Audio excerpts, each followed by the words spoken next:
Hey, what's up, everybody? Thanks for tuning in to another episode of Let There Be Talk. Today is May 21st, and I'm fresh back from Phoenix, Arizona. I don't know how anybody lives there, man. Wow. Phoenix, Arizona. I get it, man. It's cheap. It's cheap to live out there and shit, but wow, it is fucking cooking out there. Obviously, you're in the desert, you know, and it's just 100 by 7 a.m., 100 degrees. So I didn't do much, you know. Luckily, the place I was staying had a great gym. They had a swimming pool that I didn't get in because I didn't want to get any melanoma out there. Out there, it's funny. When you're in Arizona, it just feels like the sun is on your shoulder, like a parrot. It's just sitting up there like, rah, sunburn. You want to get a sunburn? Rah.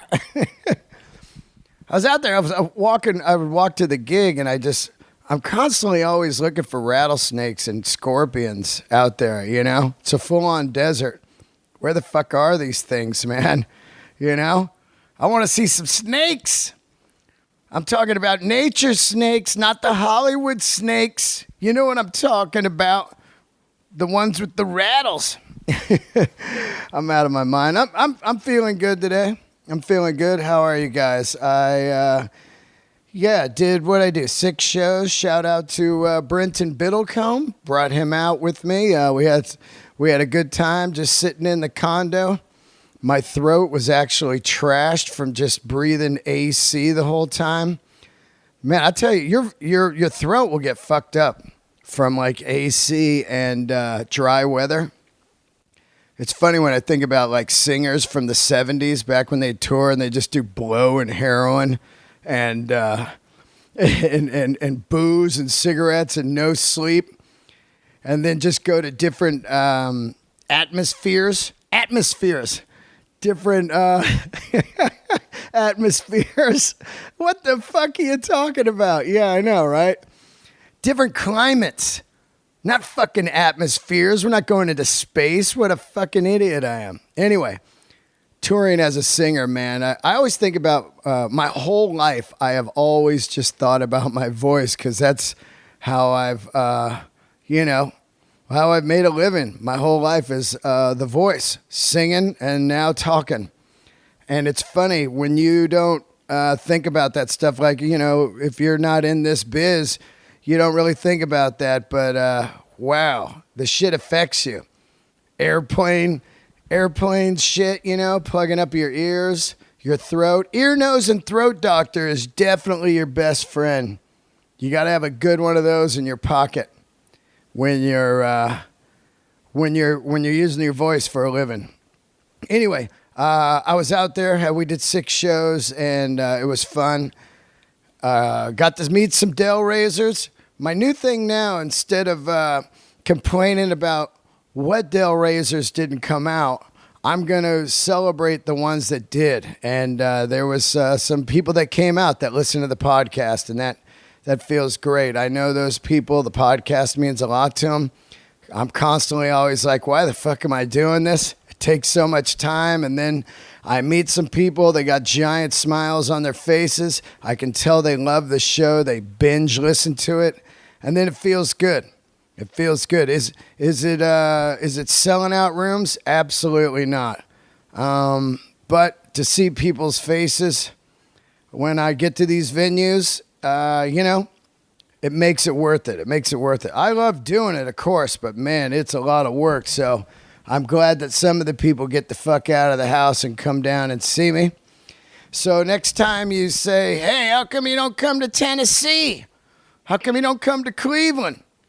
You know why? Because I don't fill the rooms. And if you fill the rooms, believe me, these clubs will fucking call you. They're dying to make money. You think they don't want to make money? Anyway, so I'm going to, for now on, I'm going to, like I always say, promote what's great, not what you hate. And in this situation, shout out to the 9 Dell razors that came out. I love you guys. I'm just going to keep it honest for now on. There you are. You guys are great. Big love for Chris Ekstrom and his lady, wow, came out. They came to 2 fucking shows. That is so cool. They came Thursday night and Sunday night in between their camping trip. And it was great to see them. He also donated to Patreon, which is fantastic. Some other great donators.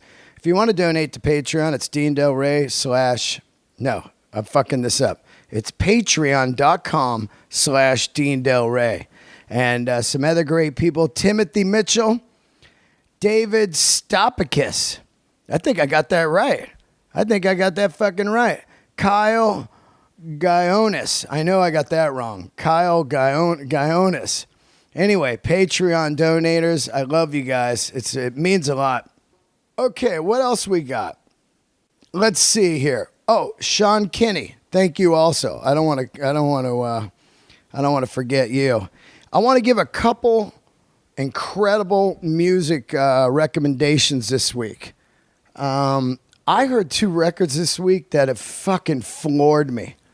I'm telling you, man, there is great music out there, and it is just unbelievable how much good music is coming out these days, nonstop. You wouldn't know it by watching the Billboard Music Awards or any of that shit. It's old school. You got to fucking put your ear to the ground or hit the internet or chat boards or whatever.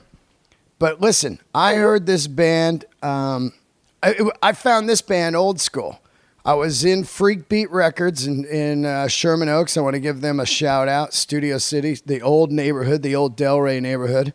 I went and got a haircut. I go over to Archie's, $14 haircut from Nick, who's about 81 years old, and he fucking slays it with the haircut. Gives me the shiny look.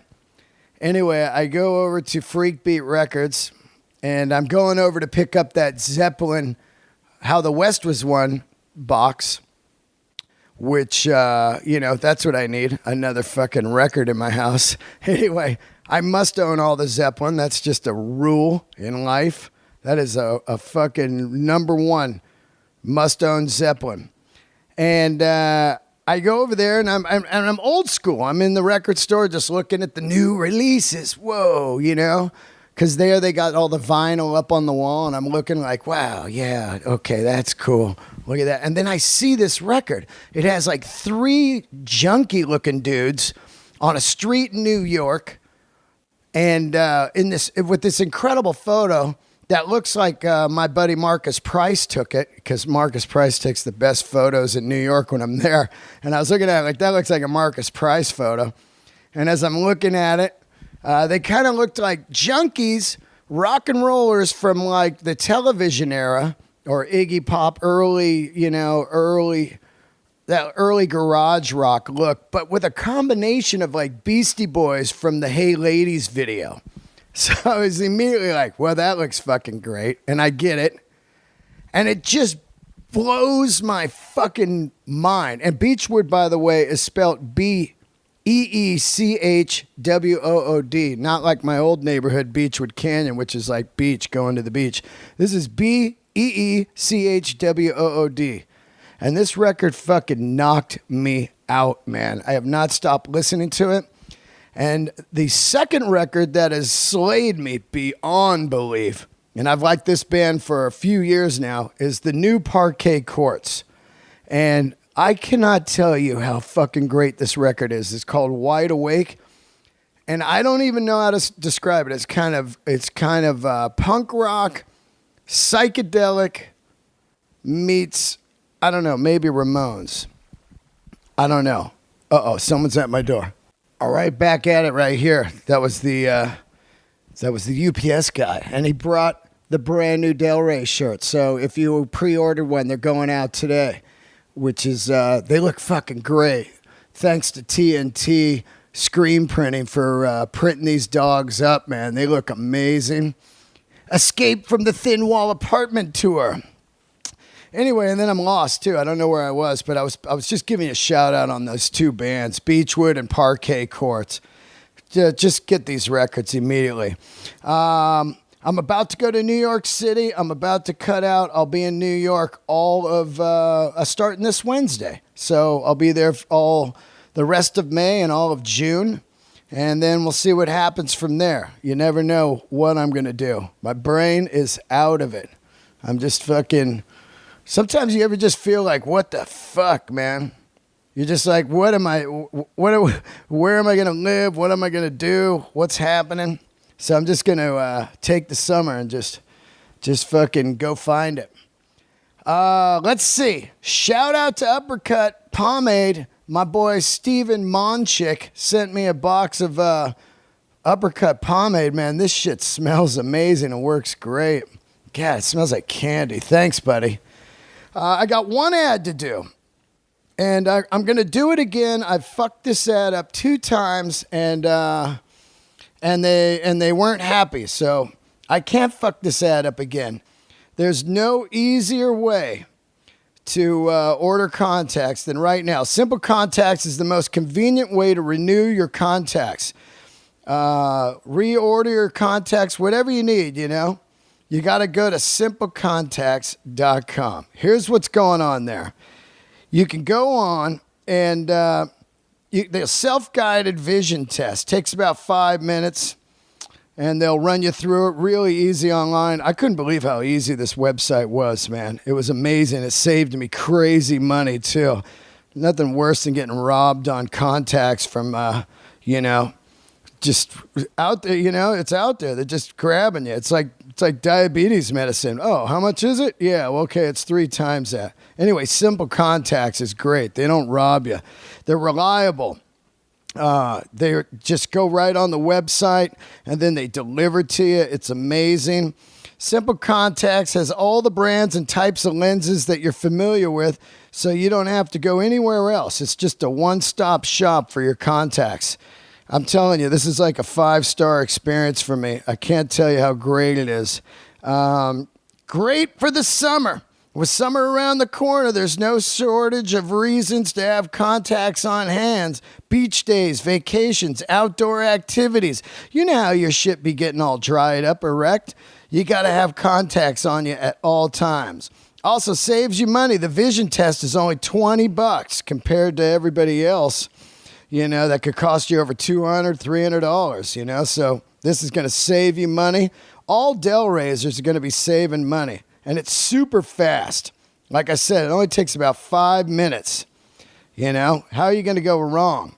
Convenient. There are over 1 million things demanding your time. 1 million. With me, it's about 3 million. But over 1 million for you guys out there. With Simple Contacts, you can just renew your prescription and reorder your contacts from anywhere in minutes. In minutes, you hear me? You got to get this. My experience, like I said, was amazing. I saved tons of money. Here's the code. We got to get this right because I don't want to be fucking up. I fucked it up twice. Here is the code. You get a $30 offer with the Delray promo code. Get $30 off your contacts at simplecontacts.com/Delray. Or just enter the code Delray at checkout. Do not forget Delray, D-E-L-R-A-Y. Some of you people still spell it wrong. What are you doing? It's not R-E-Y. It's D-E-L-R-A-Y. Simplecontacts.com/Delray and save $30. And remember, this isn't a replacement for your prescription right now.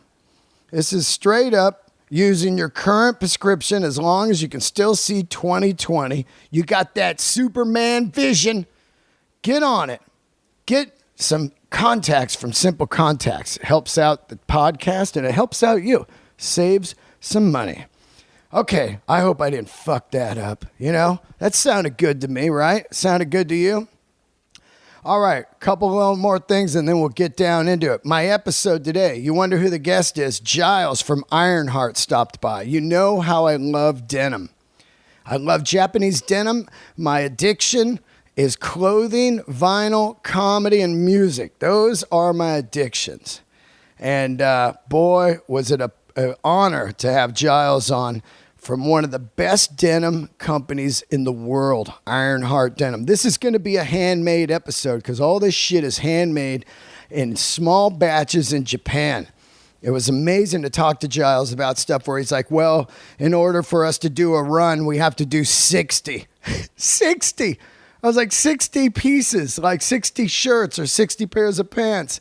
You know, fucking, like in China, they make 60 pairs of pants in like 1 minute. Man, 60. Anyway, Giles stopped by. We talked denim. We talked the history of Giles with Ironheart. If you don't know Ironheart, I've been wearing it for years, and this isn't an ad. This is talking about some well-made, amazing, handmade products that I've been wearing for years, and it was just so great to have them on and talk about, you know, selvage denim and heavy flannels and boots and all that man shit. As the women turn off the podcast right now, all 6 women fans of the Del Rey podcast. Anyway, so he'll be on in a minute. Before I go, I'll see you in New York this week. Also, please get your tickets to see me headline Nick's Comedy Stop June 7th. June 7th, go to my website. You can get tickets, deandelrey.com. Also, Las Vegas Comedy Cellar, June 28th through the 30th. I will be there at the Rio Hotel. It's an honor to do these shows, man. Boston, it was great last time. Get your tickets, man. What else we got? I guess that's it, man. We'll keep the candles lit. Go get those records. And here he is right now. A little Ironheart handmade denim episode with my man Giles.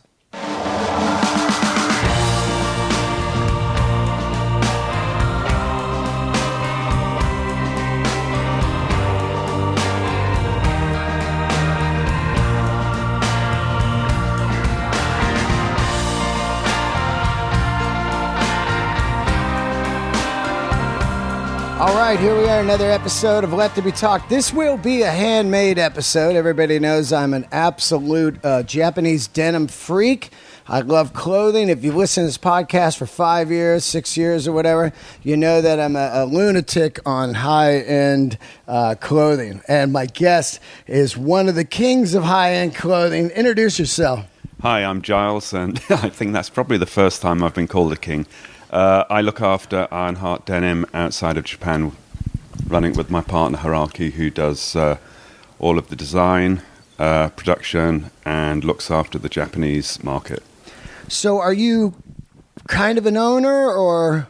I'm an owner in Ironheart International, which is effectively a separate business. Haraki and I refer to each other as partners, but there's no legal right partnership. We're just good friends. And so you're in what, London, and he's in Japan? We're on the south coast of England, about 100 miles south of London. He's in Tokyo.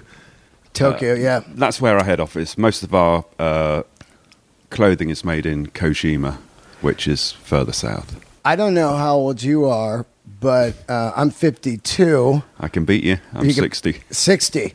How do you get into Japanese denim? To me, it was early days, Rose Bowl, Melrose, and all that. But how do you go from early love of clothing and then figuring out, like, of course, Big E, Levi's, and all that stuff early on to getting involved with, Ironheart?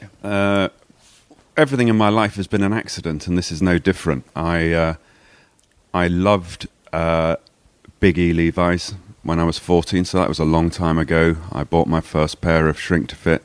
What was it, like James Dean? Was it a fascination with America, like Wild Ones, all that stuff? No, nothing that exotic. It was reading one of the English musical magazines, New Musical Express, NME, and there was a little advert in the back of it from, by Levi's saying, we're in town, come and buy us. Wow. So they were advertising in NME back then, huh? What year was that, 70s, 60s? That's 46 years ago. Wow. I didn't even know NME was around back then. Yeah, it was. I mean, must have started 50, 60 years ago. Right. So what are you, like a rock and roller at the time, and you're looking for a look, or are you just looking for quality, or just denim in general? I'm a nothing. I'm a bit of a... Who was I? I'm a nothing. Who was I into at the time? I've got an eclectic taste in music. I would have been going to Status Quo. Oh, yeah. Deep Purple. You're the only one that's ever dropped that band's name. I've been talking about this band for years, how... I use them as a benchmark for Europe. Europe does not abandon bands they love. Like when people, like I love the Black Crowes, and people go like, "Whatever happened to that band? I love their first record." I go, fuck it, you know.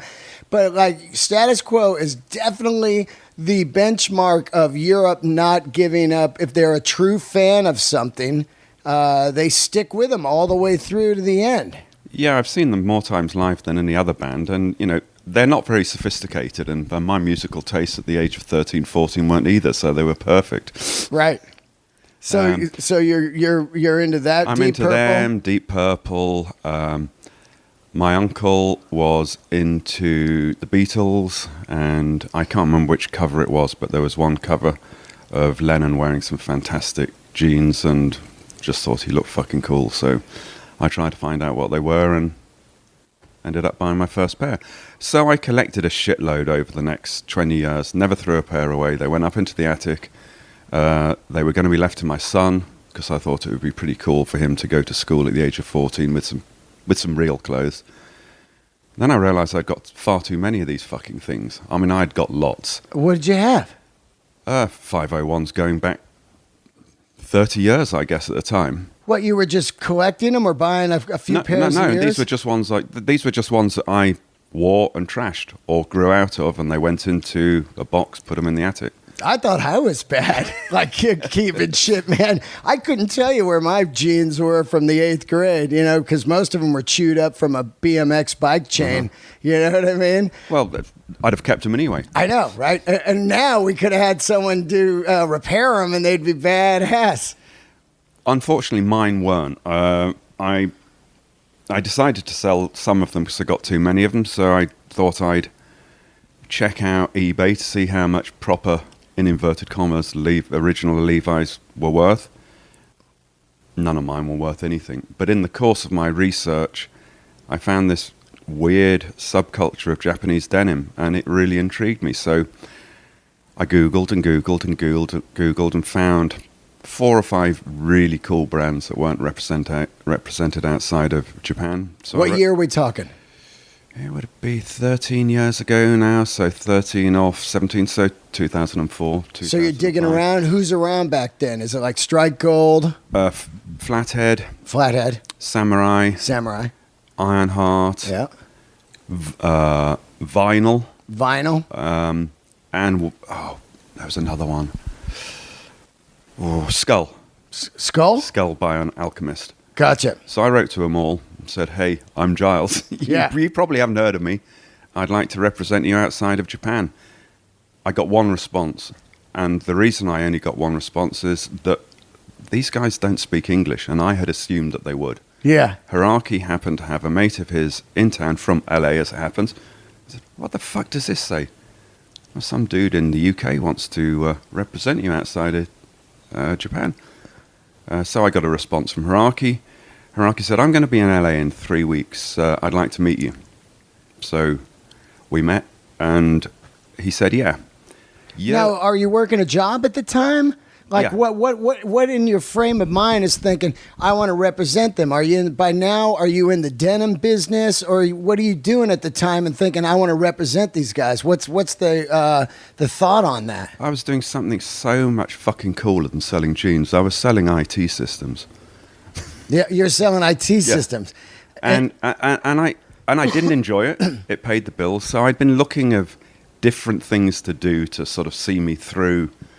And what are you, in your 40s at the time?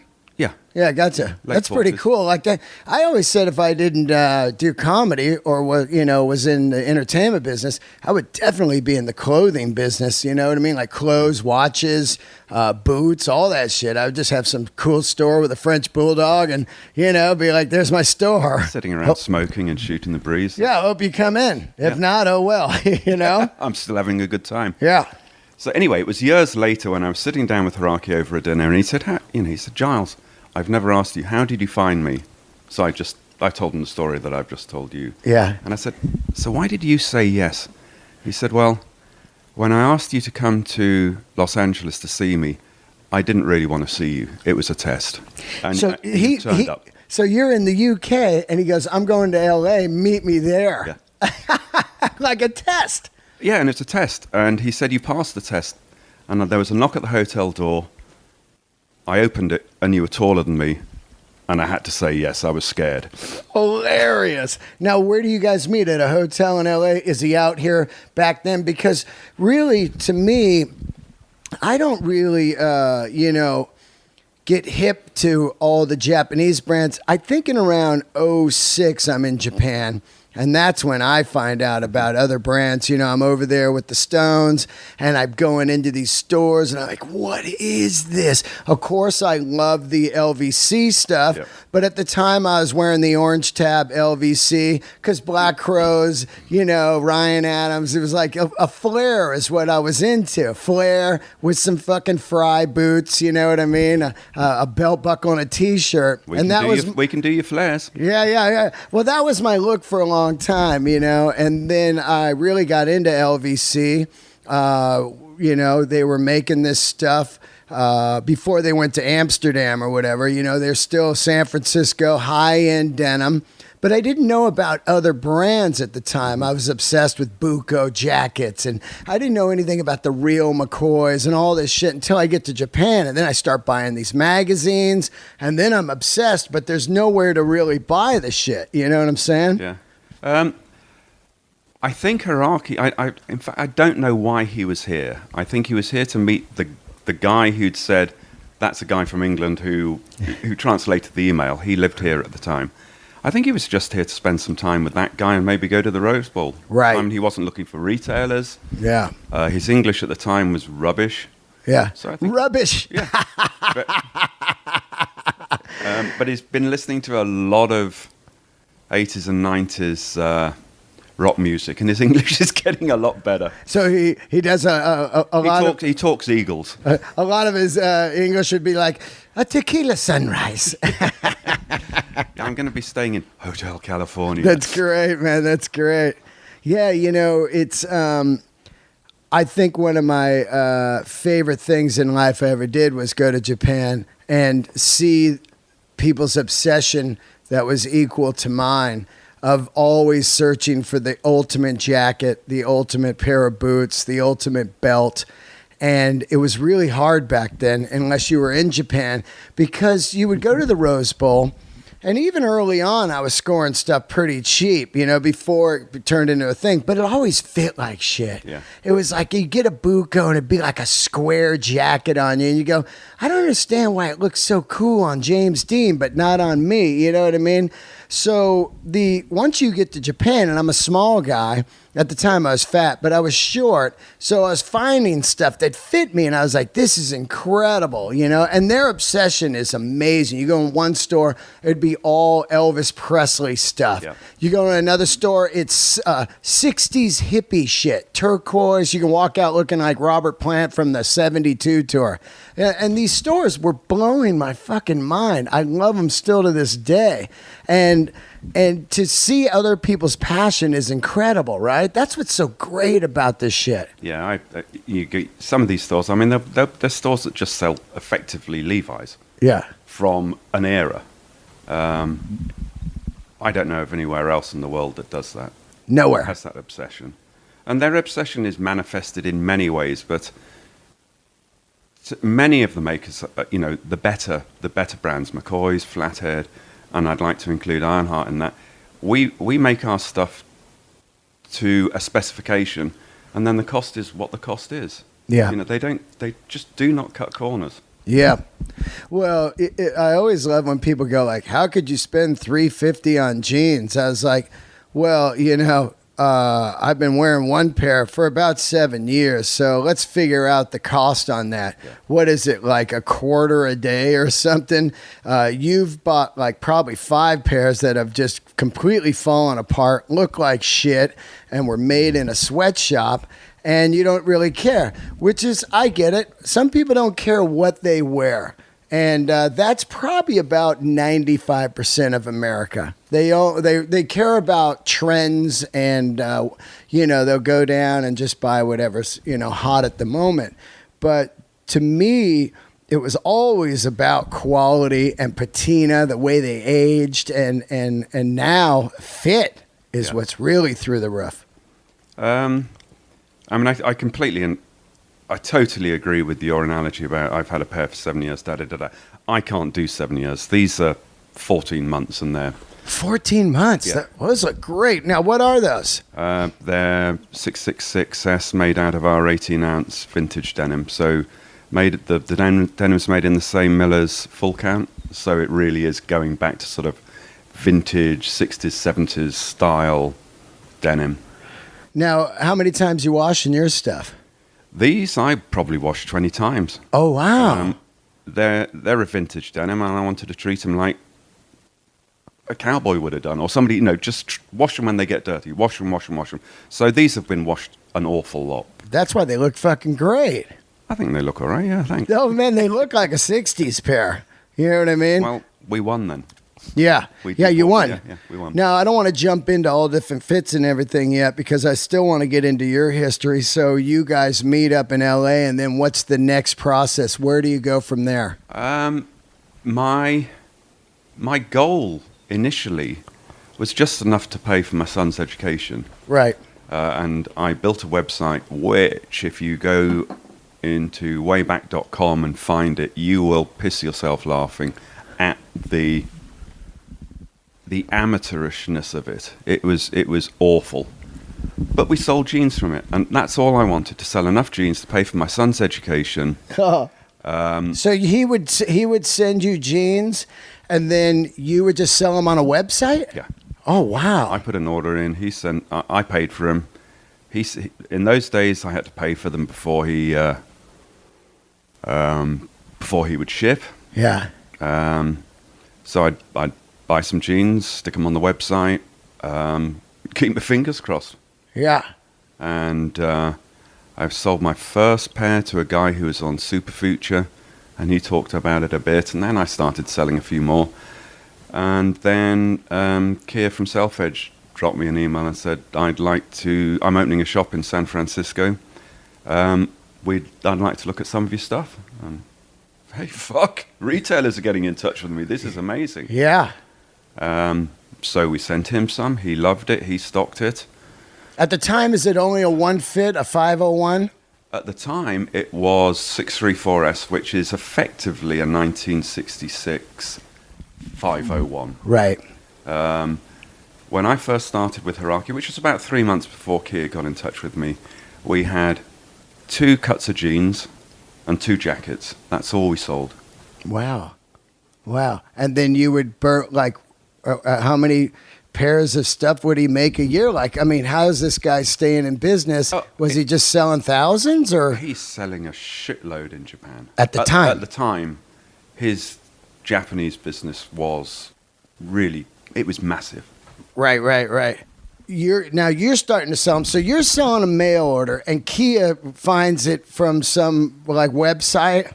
Probably found it the same way as I did, just Googling Japanese denim and, how I originally found Ironheart. So you start selling to him, and then eventually, does he just eventually go straight through Ironheart, or was he always going through you? Every retailer in the world outside of Japan has to come through me. Oh, wow. That's it. Still to this day? Still to this day. Hiraki's very, very straight. He says, I don't know. I don't understand outside of Japan. Yeah. You do. That's yours.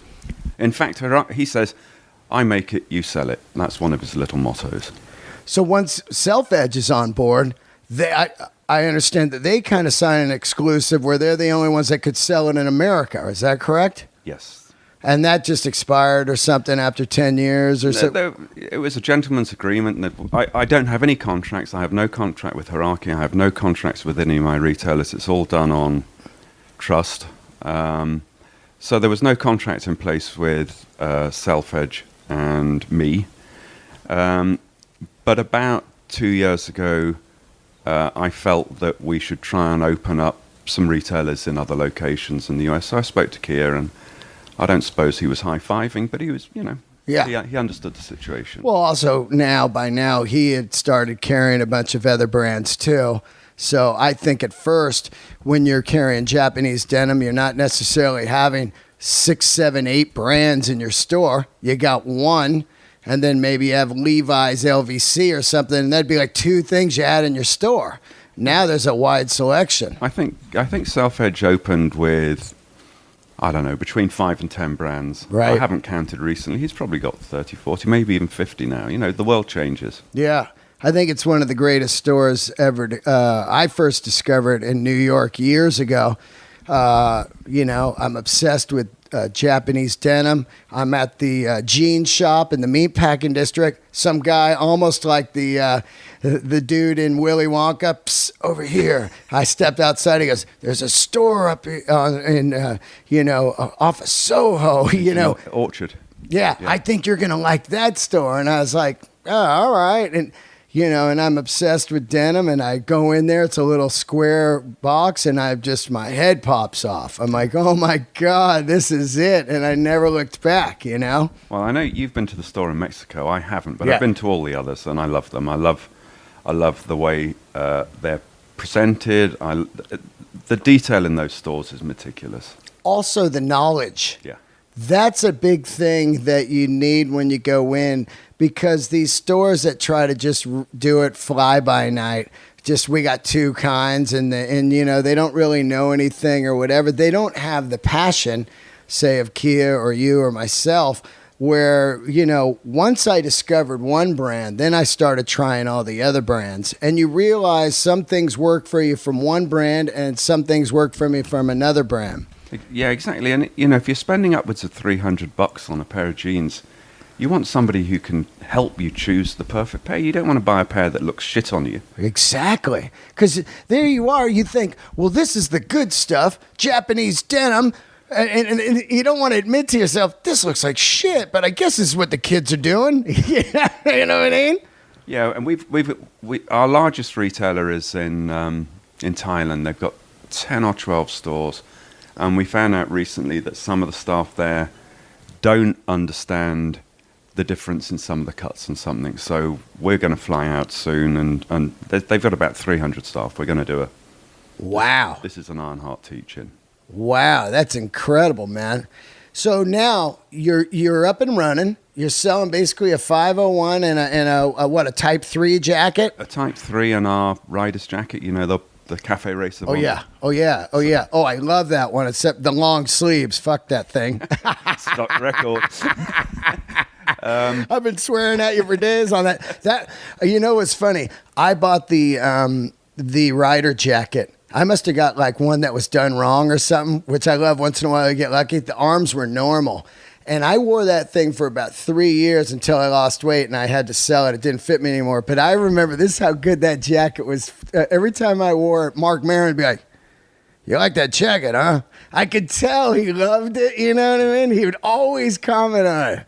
"Hey, wearing that jacket again, huh?" And man, I saw one. I never got mine to it, but I saw one that looked like your pants. I think that was a guy in the US who'd bought it from Keir. It was just ridiculous. It was incredible. I don't think he ever washed it. Maybe washed it once. It was the best jacket I'd ever seen. It was just mutilated. I was like, oh, I want to get mine like that. But then I lost weight and, It takes dedication. Yeah, it does. It does take dedication. I've been wearing these pants since August. Straight. Never change them. Wear them every day. This pair of pants right here. Well, that's what I do. When we get a new denim, I try and get, this is the first sample, so I try to get the sample and wear it. 'Cause one of the first questions our customers ask us is, what's it going to fade like? Yeah. Well, guess what? I've got no fucking idea. Give me a year. Yeah. But I like to understand what the denim's going to do so we can appear to be knowledgeable. Well, one of my favorite things about you early on was I would be on your website, and you have an incredible. It's like a blog page, or it's a forum. Forum. Yeah. So you and I want to give you guys a heads up because it's definitely a fun rabbit hole to go down. If you've quit drugs and you need a new drug, it's going to be clothing. And a lot of people on this show email me after like, hey. Thanks for doing these denim shows. I got a new pair, my first pair. They're so proud. I love that. But basically, if you go on Ironheart, is it ironheart.com? .co.uk. Yeah. You go onto this website, and then you'll see a thing, and then you'll see a jacket, let's say, and then it'll say about this item. You could click on it in the forum, Yep. and it'll be pages of people who have it. Well, they're wearing it. You can see how it's worn. You can see how it faded, how it ages, and then you comment constantly on it. So you must be up all night like me, just like boom, boom. But it's such a great way to see stuff, you know what I mean? Because you look at it and go, wow, this looks great, It's another one of the great accidents in my life. A customer said, you should start a forum. I said, what the fuck's a forum? I had no idea. Yeah. And he explained it to me, and I still thought he was talking through his arse, but I asked a few mates of mine, and they all said, no, it won't work. And then one of them from New York got in touch and said, you know what? Knife forums work really well in the States. It may work. So we started it, and it's transformed our business. We were a weird little outfit on the south coast of the UK selling high-end denim. A lot of our customers are in the States.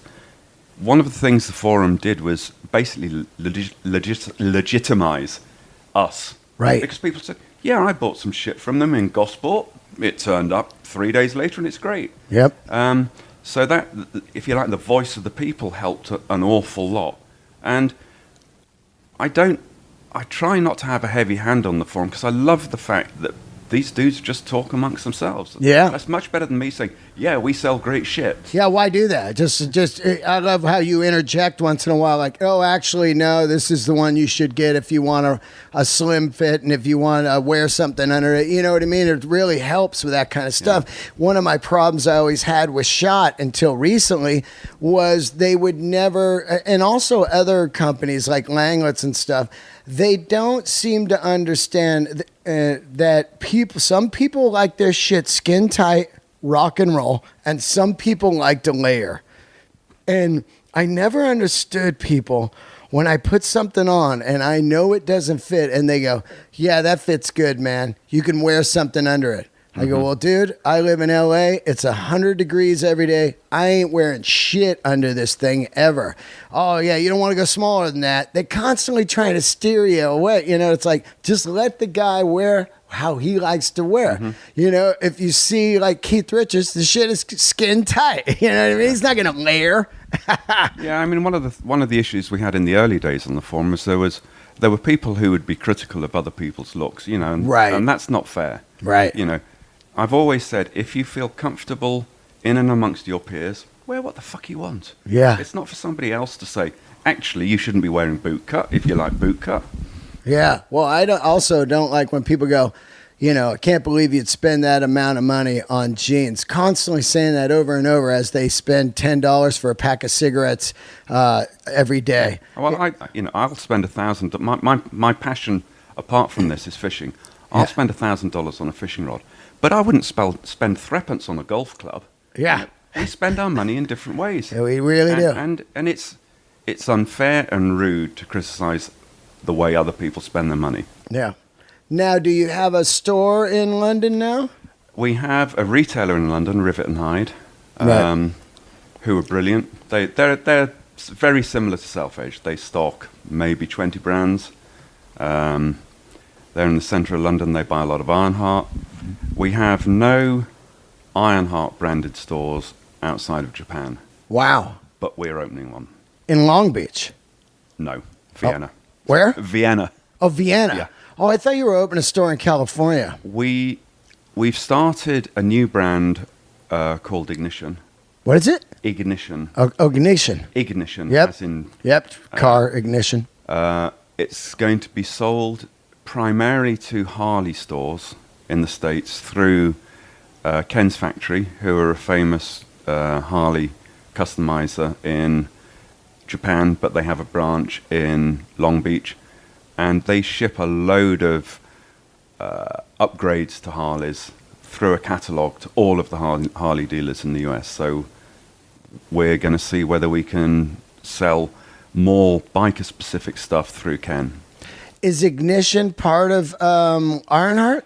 Yeah. Wow. So that was also another great thing about Ironheart was the phrase was stuff you can ride in or clothing for motorcycle, or what was it? No, we've got a few. But I mean, it's like, yeah. Stubborn's our starting point. Yeah. I can't remember. I mean, was it initially for motorcycle people? In Japan, it really is. Because only for it was like 21-ounce denim, at the time. It was like... It's a very specific Harley look in Japan. Right.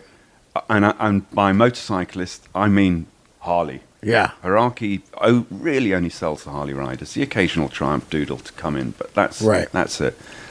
And Hiraki he's a bit bemused by the fact that outside of Japan, we can sell this shit to people who aren't bikers. Yeah, right. He's got to be like, they're wearing this thick-ass shit walking to work? I mean, the first time I brought him to the States, we went to San Francisco to Self-Edge to a party they were having there. And Hiraki just sat in the corner with his eyes sort of open, his mouth down to his knees, staring at these dudes because they were wearing shit slung around their arse, down their knees. Yeah, yeah. And he came away and said, "This is wonderful. I've never seen people wearing my stuff like this." So he started to appreciate that there were different ways of wearing his stuff, completely outside of his ideas. Well, that's got to be mind-boggling to be in a corner of Japan, and you're starting this brand, and then all of a sudden, here you are in San Francisco years later, and the whole party's wearing your jeans, your flannels, your shirts. I mean, all that is it's just incredible. Yeah, I mean, he said it in America. He probably said it at that party. I never thought I'd be here. VMC is one of our very good retailers in Europe. They've been going for 30 years, which is a very long time in our industry. We went to their 25th anniversary party. Loads and loads of people turned up in Ironheart gear, and Hiraki again was jaw dropped, eyes open. I never thought I'd see this. Yeah. Let's talk a little bit about the different denims, and they're all made on, I always hear the old myths of these guys from Japan, they came and bought the Levi looms and took them over there, and these are made on the original Levi looms. But how are these pants made, and how do you guys come up with a bunch of different denims? They're not made on the old Levi's looms. That's bullshit. Yeah, right. Our denim is primarily made on Toyota looms, which doesn't sound very American, does it? No. From the Toyota car factory? Yeah. They make looms? Yep. Holy shit. Big-arsed, industrial hunks of kit, fantastic things. A lot more complicated than a car as well. But that's what our denim's made on. So when did they get into the loom business, Toyota? I don't know when they got into it. They started making, because you can weave anything on a loom, it doesn't have to be denim. Right. But the Japanese started to learn how to weave denim about 40, 45, 50 years ago. Wow. Not that long. Right. That's incredible, Toyota looms. So how big is the factory? Is it just a small place, or is it big, Ironheart? We make none of our own denim. Oh, no. We actually make none of our own clothing. Wow. It's a very Japanese thing. You have a brand, you have a band of friends, brothers, right, family in inverted commas, and they do shit for you. So we have our denim woven in a number of different places. We have our jeans made predominantly in one place, and I can go into the reasons why we've got predominantly one, if you like. And we make our shirts in another factory, but right, we own none of them. It's kind of like, I think, Strike Gold, or one of those where one family does the buttons, another family does the sewing and stuff, that kind of thing. Yeah. And So you don't make any of the stuff. You design it all, and then you go to the experts for each thing. yeah, in fact, all of our denim hierarchy designs from the yarn up. He doesn't just go down to the mill and say, I'll have some of that, some of that, and some of that. He designs it. We sample it. We weave denim in about 4 different mills, depending on the weight, what the looms are like. And Hierarchy often chooses his mills by the expertise of the engineer, the guy who can keep these machines going, because they're old. Wow. So it's like a race car mechanic. Yeah. So he chooses a team by how good the mechanics are. He took me into a mill last time. He said, Giles, I chose this mill because the engineer's very good. Wow. Not because they make good shit. It's because the engineer's good. That's so Japanese, right? Wow. And this was 3 looms and a husband and wife team. Wow. That was it. And they own their own looms? They own their own looms. They own their own space. They have the yarns, the weft and the warp shipped in from outside, and then they weave denim. And they weave them for different companies? I guess so. I mean, we certainly don't take all the production, but when I was there, they were weaving our 21, 23 ultra heavy raw denim, wow, which is a very difficult denim to weave. It's gnarly and it's tough and it breaks shit. Is the thick denim still popular, 21 ounce? Because that's what I got into, and then now I seem to stick around 18 or lower, 21, we sell more 21 than anything else. Really? Without a doubt. It's a beautiful denim. It's soft, it's supple. You can't believe it's so heavy. A lot of my stores say that when a customer walks in and feels all the different denims, knowing nothing about Japanese denim or high quality denim, self denim, they will usually walk out with a pair of 21 ounce Iron Heart. That's funny. It's like our gateway drug. Yeah. That's how I got into it. And then, of course, I've changed fits over the time, but I get into Iron Heart 21 ounce 301S. Yep. And now, was the 301S a self-edge design, a spin-off the 666? Because I know self-edge had some different fits, right? Self-edge have got a number of different fits. The way the 301S worked is we were in Kia, me, Dimitra, we're in Tokyo. Hierarchy says, I've come up with a new slim fit. And I fucking hate slim fits, or did at the time. Yeah. And Kia said, oh, a slim fit. Giles, can I have exclusivity? You're fucking right you can. I don't want that shit. So I gave it to... I let Kia have exclusivity for that.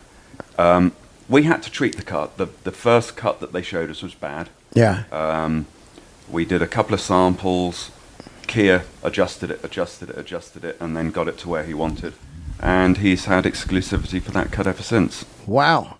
Now, once that happens, is that why you made the 666 or the Beetle? Like, because you saw that the slim fit was popular and you wanted to have your own? The 666 is not nowhere near as slim as the 301. Gotcha. I designed, sorry, that's bigging me up a bit. I approached Hierarchy and said, I want to do a slim fit, and these are the sort of dimensions I want. And we came up with the 666. I don't see the 666 competing in any way with the 301. But a few years later, I was getting a lot of requests from retailers and customers for something slimmer.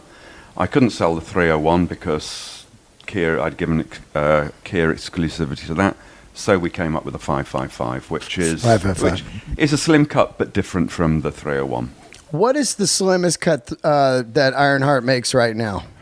The cut with the most taper that is also slim is the 777.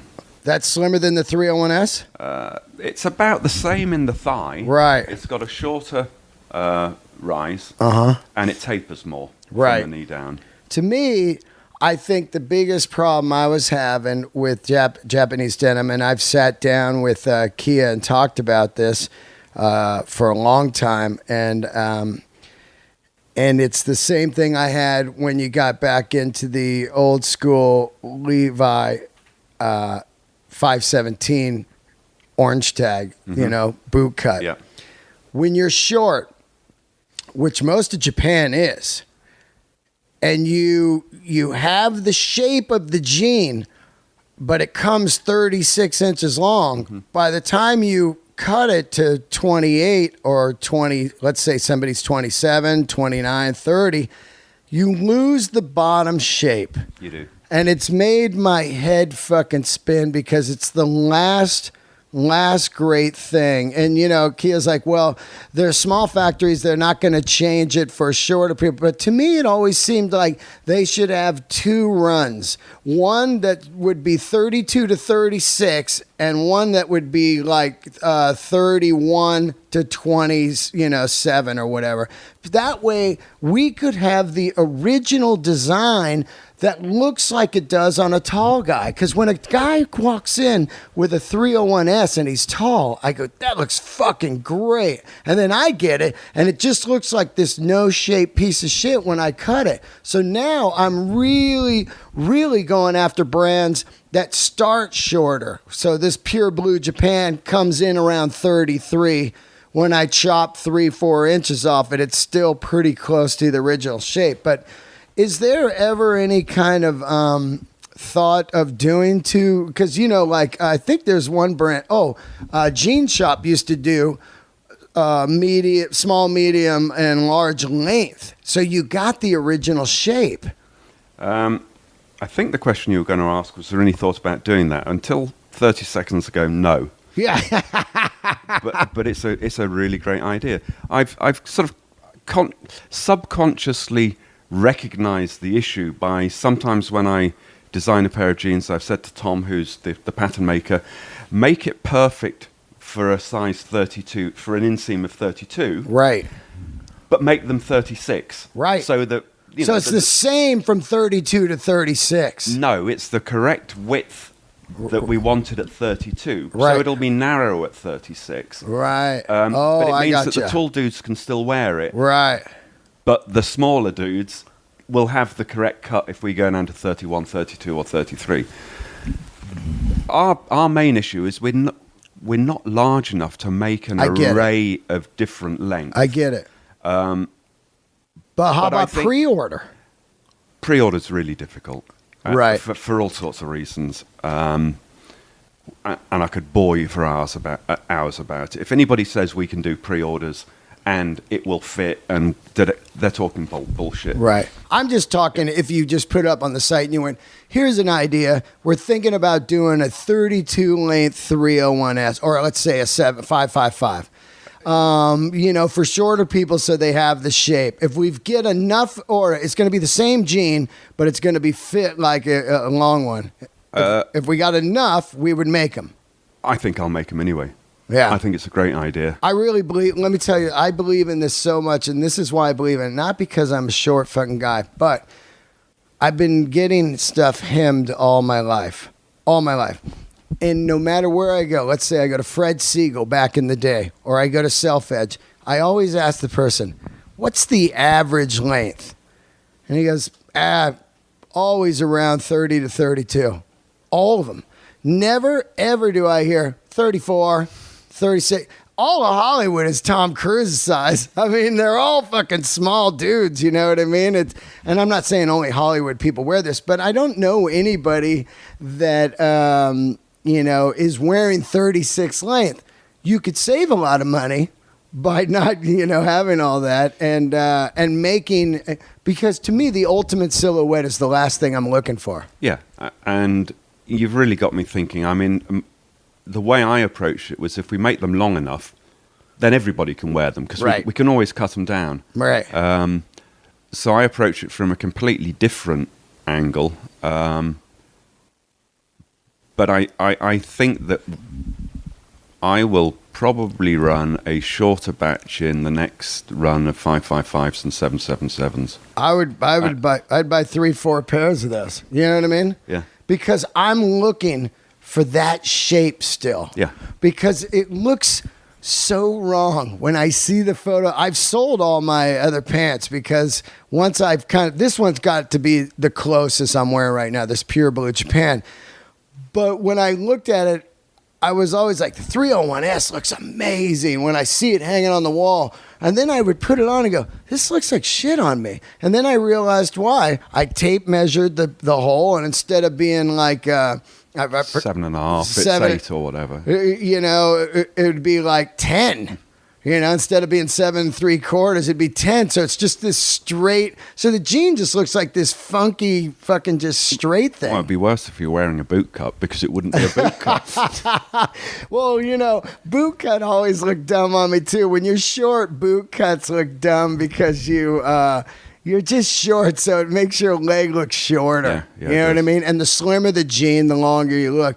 When you want to look good like your heroes, you really study, why does that look good on them? Mm-hmm. Most of the time, it's because they were rich and they had someone make it for them. Well, you know, when your heroes, James Dean and co, were wearing jeans, you know, Levi's were doing lengths 30, 32, 34, 36. They were doing that. Yeah. 100%. So the stuff fucking looked great on them. When I first started buying Levi's, I would buy 30-30. I remember it like it was yesterday. I just go in 30-30, 501s, 30-30, and there I wore them. Shrink to fit size 30-36. And it would be perfect every time. It would shrink down to like a 28, 27 or something, you know, whatever, you know. And then I get it. I understand how America got away from it, and they got into small, medium, large, XL. That's why I hated American clothes, because now we are all wearing boxes. We all have no shape, and it was just geared around America getting fatter and fatter. But even when I was fat, if I wore clothes that fit me great, I looked way slimmer than I did if I was just throwing on shit from, you know, the Gap or whatever. Yeah. Now, I have another question about your flannels that I've been wanting to ask. Well, why are the arms so long? Not that. No, the flannels aren't too bad. It's the jackets. On the snap flannels, the thing that makes me crazy is the snaps are pushed onto it, and then it makes it look like at each spot they're pulling, because the snap is pushed onto the thing. So it looks like a pull at each spot. Yeah.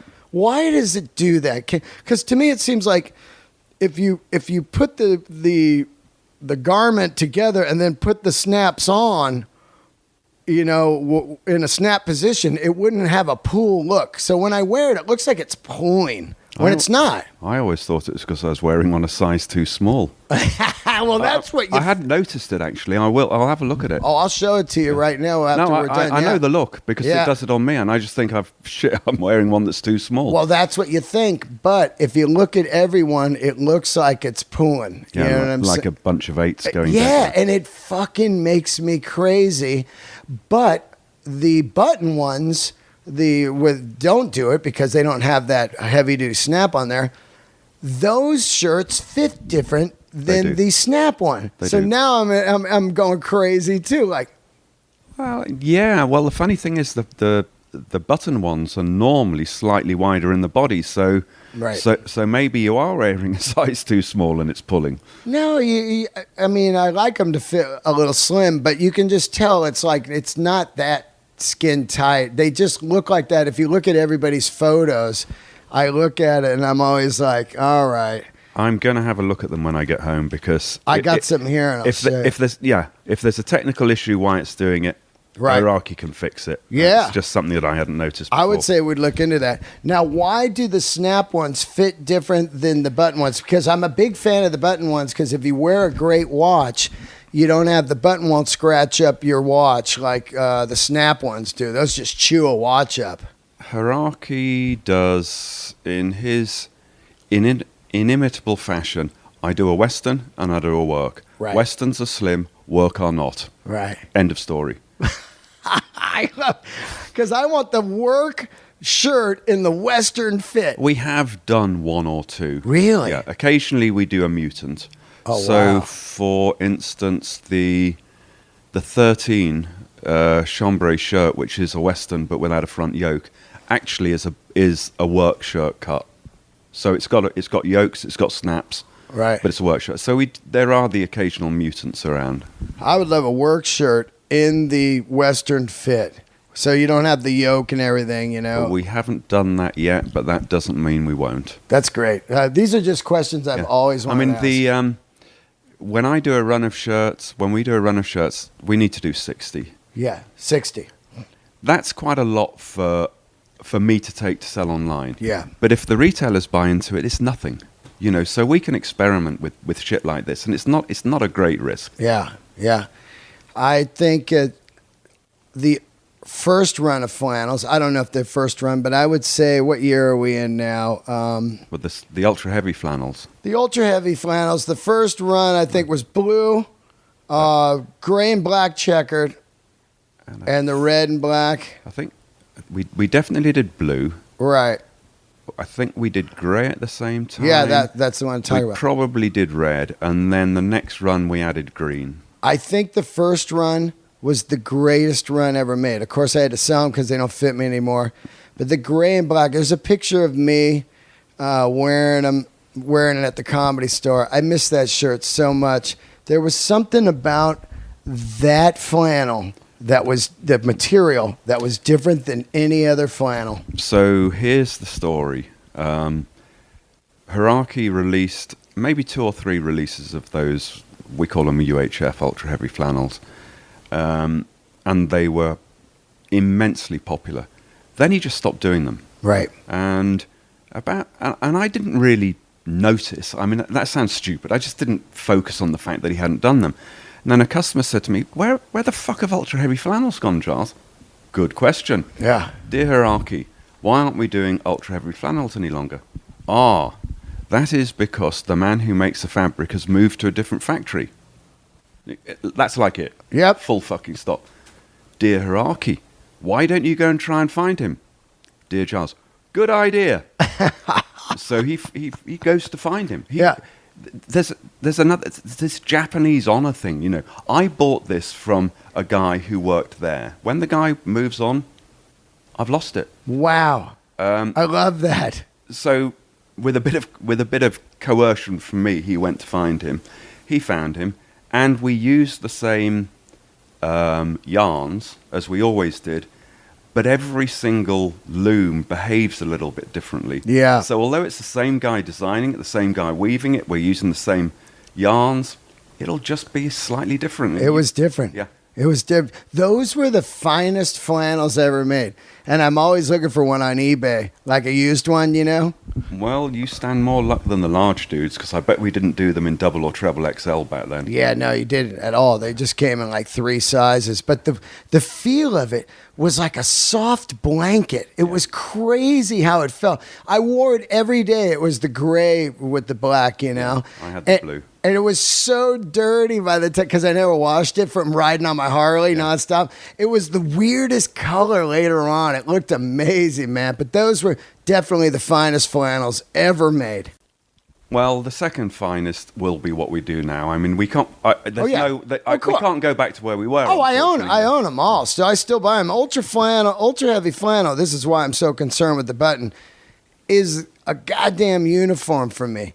It's the best shirt ever made because it's an LA jacket. Yeah. You know what I mean? It's warm enough to be a jacket. It's not wool. It doesn't itch. It's slim fitting. It looks incredible. I can't even tell you how many times I get stopped on the street. Hey, great flannel. What is that? I mean, it's almost annoying how much you get hit on it, which is great too because that means it looks great. But those are the greatest shirts ever made. I ski in my blue one. Yeah. On a half-decent day, it's warm enough for me to ski in. 100%.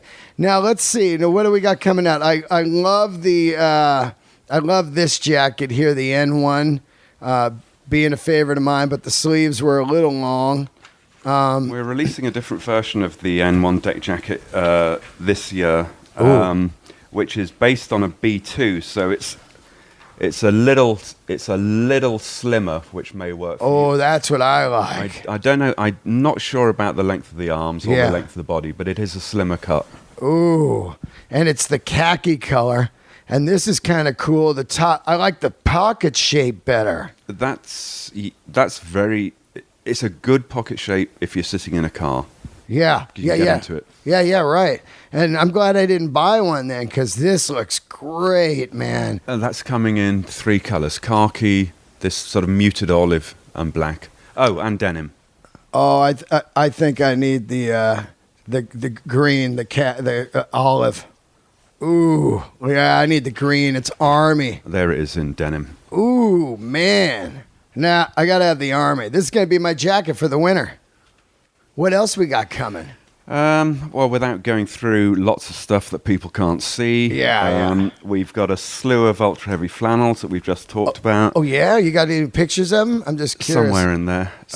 We've got a Western shirt made out of fabric called kersey, which is when Hiraki sent me the line sheet and it said kersey, I went back and said, Hiraki, you spell kersey with a J. And he came back and said, no, Giles, it is kersey. Kersey is a twill weave that used to be made out of wool in the east coast of England, and it was the poor man's alternative to cavalry twill. Oh, wow. And Hiraki recreated it out of cotton. Ooh, I like this Eddie Vedder. Whoa, this corduroy trucker jacket. Is that coming out? Well, we've just released it in 3 different colours, and we're releasing it in a slightly heavier one for this fall in black and brown. Oh, the Eddie Vedder, man. Is that a slim fit? Is it short? Or because they made these long for a while. No, it's pretty short, but it's got side pockets, so it has to be a tad longer to accommodate the pockets between the breast pockets and the waist. Oh, this is incredible, this corduroy jacket, man. Wow. I love the Type 3. Okay, here's the flannels. Oh, man. Now, this is out now, right? He's looking at a grey ombre. The one that's out at the moment is a medium weight brushed flannel that's a slightly different pattern. Oh, fuck you. I need this right here. Can you remember we did a red version of that? We love the red version so much. Yeah. I got the guys in the office to basically to Photoshop different colours, and we sent a brown one and a green one to Hiraki and said, do that. Oh, I need the brown. I've been waiting. We're doing it in a work shirt. Are you interested? What did you want? You want a thing with buttons that's slim. I want a work shirt slim. Could you do it?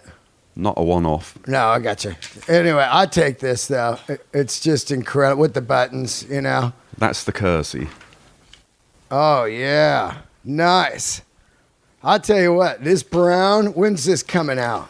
It says July on the line sheet, so that probably means September. Oh, man. Okay. So I need the brown flannel. That is incredible. I've been waiting for a brown forever. They made brown once a long time ago. Yeah. And it's sold. We've actually done it twice. Once in a brush flannel, once in an unbrushed, and they flew. I never got one. I have no idea why. Sometimes the most obvious stuff to us, we miss. You've brought up a couple of things that should have been obvious to us that we've missed. I missed the fact that the brown sold really well. Oh my God, dude, the brown is so great. It's so LA, it's just it's almost like cholo, but biker, it's just killer. And then that Eddie Vedder brown corduroy Type 3, that's a must. And then and the new N1. What's the N1 called, the new one? I think we call it the B2. B2. Yeah. Yeah, I'm on that. So you got a lot of great new stuff coming out. Yeah, we've even got... you got a Type 2 coming out. God, this is great. We're on a podcast. We got a goatskin M65. Wow, who's making that for you? Is Arrow making your leather still? They stopped making it a few years ago. We have 2 places that make our leathers now. We've got 4-Speed in Japan, who are making this, which is the goatskin M65. God, that's cool. And a small company in Scotland, Simmons Built, are making some of our new leathers that we'll be releasing soon. And what shapes do you got for leather coming out? The first release from Simmons Built is going to be a German vegetable tanned horsehide sort of worker's jacket. So quite a simple jacket. Rad. Zippered top pockets, no zippers on the side pockets. Right. And simple arms with no cuffs. I'll tell you, man, some of this stuff that I'm seeing is just, your hoodies are incredible, of course. Those are just mind-boggling. And then your jeans. Wow, this hoodie's cool. This pullover one. Wow. So, yeah, a lot of great stuff here, man. I'm looking forward to everything coming out. Man, some of that stuff is just great. That brown flannel knocked me out. Oh, wow, you got some khakis kind of coming out?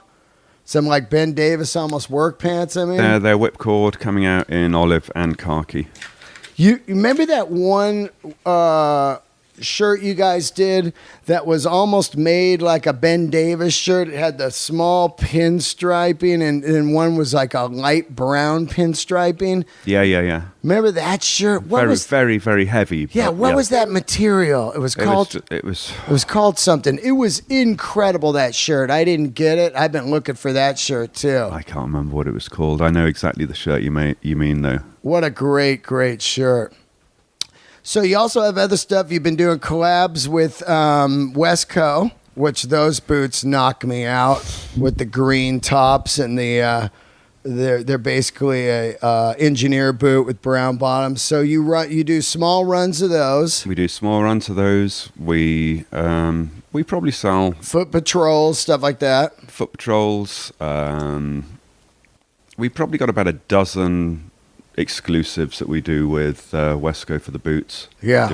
We've just released a burlap rough out engineer boot, which like there's a sort of beige rough out, which I love. Well, I got to tell you, it was an honor to have you on, man. I just love talking about this stuff. I could talk about it for days on end, you know. Yeah, funnily enough, so could I. I could bore the arse off everybody. It never gets old to me, and I can't tell you how much I love Ironheart over the years, especially, you know, if they do the switch up in the jeans, I'll be back on it. But the flannels have been my uniform. If you look, it's funny because early on, people would post photos of me on the forum. They didn't know who I was, and they'd be like, hey, look at this comic wearing the Ironheart stuff. Now, when I post a photo of me in the Ironheart on Instagram, people would be like, sweet Ironheart flannel. Like, it's amazing how people are catching up and getting into this stuff, you know, even more and more.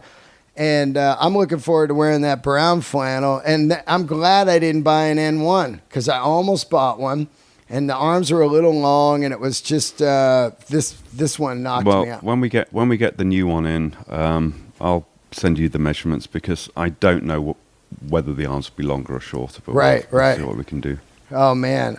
And then hopefully one day I'll get another one of those denim rider jackets without the 18-foot long. Because if you're short, if you're wearing a medium or a small, which I wear, your arm is not going to be 28, 29, you know? Even though I ride with ape hangers, it's still not like, you know...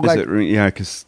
Haraka's response to the arms are too long says it's not when you're doing this, and he sticks his hands out and sticks them on a pair of apes. Yeah, but it's not. It's just I've been wearing normal jackets all my life, and I was never like, I wish the arm was 4 inches longer on it. You know what I mean? So Haraki, going back to something we were talking about earlier about how motorcycle or even Harley Davidson centric he is. I took the first sample of the jacket that we were talking about that Simmons Built are going to make for us. I took that to Japan last week, and I thought it was a bit loose around the shoulders. Yeah. And I gave it to Haraki, and the first thing he did was put his arms forward and said, nope, that's perfect. Yeah. If you're riding a bike, you need it to be loose so you can stretch forward. I get that. I've seen that. But also what I find, especially with leather, is eventually it stretches and becomes perfect. So when you're not riding, it looks normal, and when you're riding, it's, you know what I mean? Yeah. It's well, it's like jeans. I mean, a pair of raw denim, unwashed denim in the shop often looks shit. Yeah. Because it's starchy and it doesn't drape. Yeah. But one of the beauties about denim, the twill, the way it drapes and molds to your body, that's why we like it. You're right, man. When you first put on also a new horsehide jacket, it looks square and wrong. Mm-hmm. You're like, oh, this looks like shit. And then you spent how much on this? Yeah, and then you put some guys on that's used, and you go, this was the one I wanted. It's like, well, it looked like that before I wore it for a year, you know? Like, all my jackets look incredible now, but I think back when I first got them, they were all hoopty looking, you know, they just square, and they just draped straight down. They weren't on the body or anything. The arms were all wrong, and you get a bit of curve in them after a while. And Yeah. Well, thank you, man. What are you doing in LA right now? We were in Japan last week. We flew into LA on Saturday, I think. It's lost in the mist of time. We had Kotaro Sato, who's one of the owners of the brand 9 Lives. Yep. He was getting married in Joshua Tree. Oh, wow. I was the fucking minister. Beautiful. I announced them man and wife. Wow. Out there, outside, did they get married outside in Joshua Tree? Yeah, at 3:30 in the afternoon. That's great. It was warm. Yeah, especially for a guy from London. Oh, then man. We've had some things to do with Josh and Rach from Good Art, so that's where we have to go next. Oh, yeah. Oh, yeah, that's great. You going over there today? Yeah. That's so good, man. Oh, I love that foundry. Well, I can't thank you enough for doing the podcast. It was so cool to have you on. Well, my pleasure, and I'm sorry I stood you up last time. Oh, don't worry about it, dude. I mean, you know, like, to me, the way podcasts work is, you know, it didn't happen that time, and then whenever it happens, it seems to be the perfect time. Like, oh, this is great right now, you know? I'm excited to see all this new stuff. I've loved Ironheart for years, and it was great to have you on, man. It was good to be here. Thanks a lot. Thanks for tuning in, guys, to another episode of Let There Be Talk. Keep the candles lit, and don't forget to check out Ironheart.